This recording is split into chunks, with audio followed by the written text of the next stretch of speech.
Herzlich willkommen zu einem neuen Video. Heute zeige ich euch ein herzhaftes und wunderbar wärmendes Rezept für einen Gulasch-Nudeltopf mit Paprika und Spirelli-Nudeln. Dafür als erstes einen großen Topf oder eine tiefe Pfanne mit einem guten Schuss Öl erhitzen, 500 Gramm Rindergulasch hineingeben und bei mittlerer bis hoher Hitze rundherum kräftig anbraten.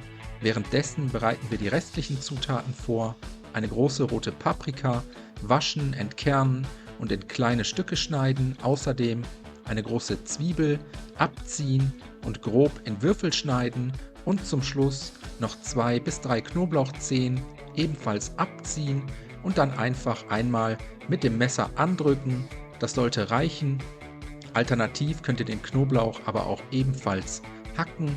Jetzt das angebratene Fleisch mit Salz und frisch gemahlenem Pfeffer würzen.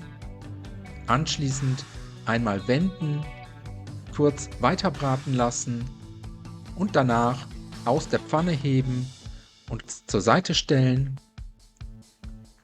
Jetzt nochmals einen Schuss Öl nachgeben, außerdem Paprika, Zwiebeln und Knoblauch dazugeben, das Gemüse unter gelegentlichem Wenden kurz bei mittlerer Hitze anbraten und wenn das erledigt ist, geben wir einen gehäuften Esslöffel Tomatenmark mit dazu, außerdem einen gehäuften Teelöffel geräuchertes Paprikapulver sowie 1 bis 2 gehäufte Teelöffel süßes Paprikapulver mit dazugeben. Alles einmal miteinander verrühren für ein paar Sekunden mit anrösten und jetzt mit 150 Milliliter Rotwein ablöschen. Alternativ könnt ihr hier auch Fleischfond oder Gemüsebrühe verwenden. Einmal gut umrühren, den Rotwein nahezu komplett verkochen lassen und danach kommt das Fleisch zurück in die Pfanne, einmal gut darin verteilen und anschließend mit einem Liter Fleischfond oder Gemüsebrühe auffüllen, einmal kräftig aufkochen lassen und dann bei niedriger Hitze mit geschlossenem Deckel für 1,5 Stunden schmoren lassen.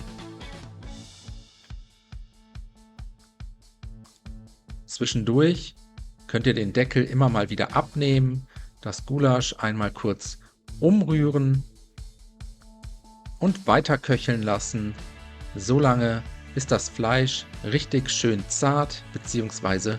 weich ist. Nach der Schmorzeit kommen dann die Nudeln dazu. Die kochen wir jetzt einfach im fertigen Gulasch gar. 250 Gramm Fusilli-Nudeln direkt mit in den Topf geben, einmal gut umrühren und für weitere 10 bis 12 Minuten unter gelegentlichem Wenden sanft köcheln lassen, solange bis die Nudeln gar sind und alles eine schöne, sämige Konsistenz erreicht hat. Falls nötig könnt ihr hier noch etwas Brühe nachgeben, zum Schluss mit Salz und Pfeffer abschmecken und dann sind wir fertig. Den Gulasch-Nudeltopf vom Herd ziehen, als Garnitur etwas frisch gehackte Petersilie drüber streuen und anschließend sofort servieren. Ich wünsche euch auf jeden Fall schon mal einen guten Appetit.